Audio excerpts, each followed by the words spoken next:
Thank you, Mr. Chairman, Ranking Member Shaheen, and Secretary Rubio. Good to see you. It's always great to have you here. Let me start with Iran. I'm deeply concerned, as I know you are, about Iran's nuclear ambitions, and I agree wholeheartedly with President Trump's view that there must be complete dismantlement of Tehran's nuclear enrichment capabilities. A key flaw, as you know, in the JCPOA was its failure to address Iran's support for terrorist proxies. And we've seen the horrific results of that.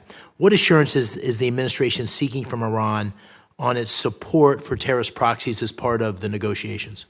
Well, interestingly enough, the negotiations initially have been focused entirely at this point, although obviously we're aware of their sponsorship of terrorism in the region, including the Houthis and Hezbollah and other groups such as this, the militias in Iraq, and their efforts to get back into Syria. Right now, the focus at this point of this has been their enrichment capability, and they're insistent on enrichment capability. The international community has consistently argued that Iran can maintain a civil nuclear program for peaceful purposes, such as producing electricity or conducting medical research, without developing enrichment capabilities.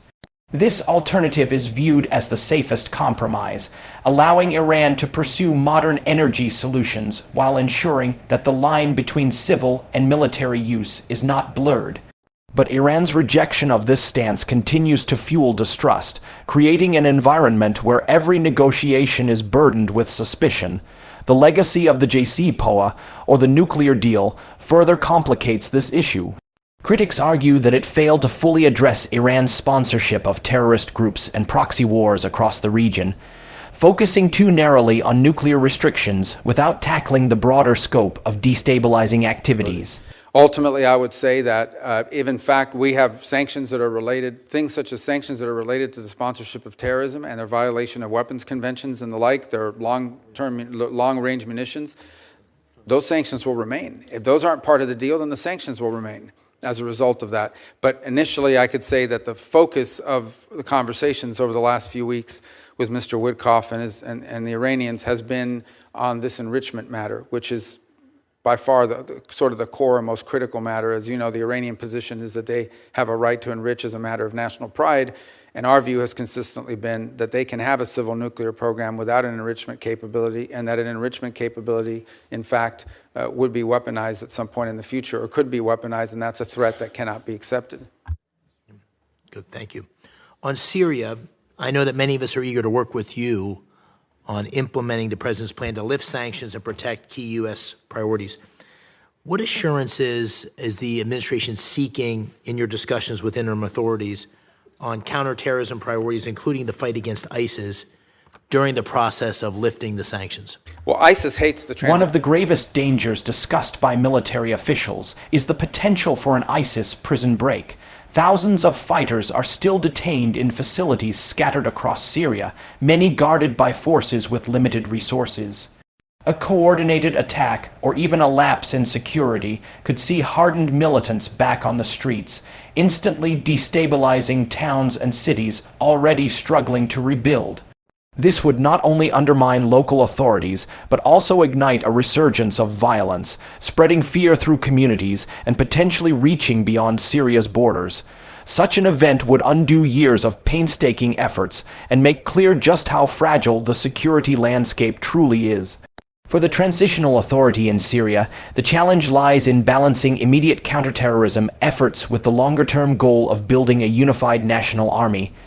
Right now, armed groups operate across the country with divided loyalties and separate command structures. The Kurds control significant portions of the north. Other factions hold territory in scattered regions, and the central government seeks to bring them under one umbrella. ISIS hates the transitional authority, and they hate al-Shara, and they hate everybody in his government, and I think pose a grave risk to them. So I don't think the issue with them right now is a matter of willingness or a lack of willingness, it's a lack of capability. So there will have to continue to be a role to play in the interim period, both by the United States and our allies and the Kurds and others, in ensuring that ISIS cannot metastasize and grow. One of the most threatening things that we would face, for example, is an ISIS prison break, where suddenly you have a bunch of ISIS fighters loose on the streets and undermining the government.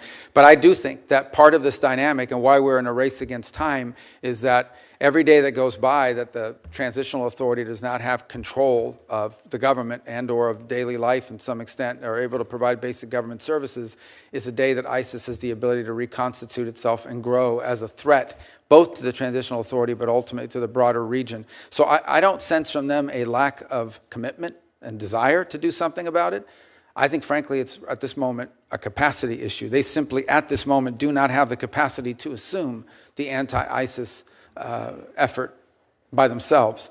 But we hope that with a fully integrated Syrian military that includes the Kurds and everybody else, if you can have no other armed groups in the country except those under the authority of the Syrian government, then I think you begin to make progress. But we're not there yet. That's going to take some time to build, and we look forward to helping as much as we can and as much as those they want. Along those same lines, as you know, Turkey has significant interest in Syria and has been, I think, an important part of the steps that have recently taken place. But our allies in Israel and Jordan are concerned about Ankara's ambitions there, especially in southern Syria. How are you managing those tensions and allied concerns as it relates to Turkey's role in Syria? Well, in the case Israel's position in this equation is particularly significant. Israeli officials have voiced cautious optimism about Syria's potential if it can stabilize under a government focused on nation building rather than conflict. The idea of a Syria that does not serve as a launch pad for revolution or attacks against Israel represents a major step toward regional security. If Syria's transitional authorities can truly build a government inclusive of all its communities, with no interest in waging wars over borders or ideology, then the outcome could be historic. For Israel, this is not just an opportunity, but a necessity, as constant threats along its borders have defined its security environment for decades. Yet Israel also remains wary, knowing that promises must be proven, and any foreign military entrenchment, especially from Turkey or Russia, could undermine this vision of peace. Jordan, too, views Turkey's role with suspicion. Already stretched thin by refugee inflows and economic strain from years of regional turmoil, Jordan worries that Ankara's growing footprint could upset the delicate balance of cooperation needed to keep Syria from collapsing further. While Jordan has played a supportive role in outreach to Syria's transitional authority, it knows that competing external influences often lead to conflict rather than resolution. A Syria pulled between Turkish ambitions, Iranian proxies, Russian presence, and Western involvement risks becoming a permanent battleground rather than a unified state. The United States and its allies face the challenge of managing these overlapping concerns. Well, in the case of Israel, we've had conversations with them about this, what we view as an opportunity for Israel. If in fact Syria is stable and has in it a government that has no interest, as they have said, in fighting a war with, and the authorities there have said, and now obviously you have to prove it, but they have said this is a nationalist project. They are seeking to build a nation. They're not viewing themselves as a launch pad for revolution. They're not viewing themselves as a launch pad for attacks against Israel. So we think this is an extraordinary thing. If in fact you have in Syria a stable government that encompasses all the elements of their society and has no interest whatsoever in fighting wars with Israel over borders or anything else, I think that's an extraordinary achievement for Israel's security. Obviously, they're concerned about the Turkish presence, and we've done some things to deconflict on that front.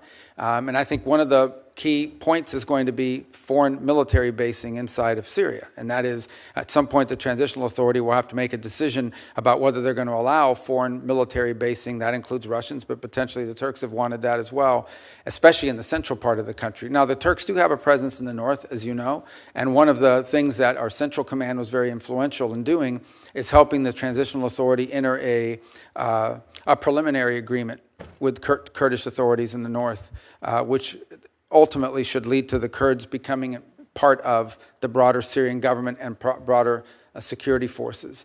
And by the way, the Jordanians, despite concerns they may have been very helpful and very encouraging in our outreach to the Transitional Authority. Very good. Thank you. I yield the rest of my time.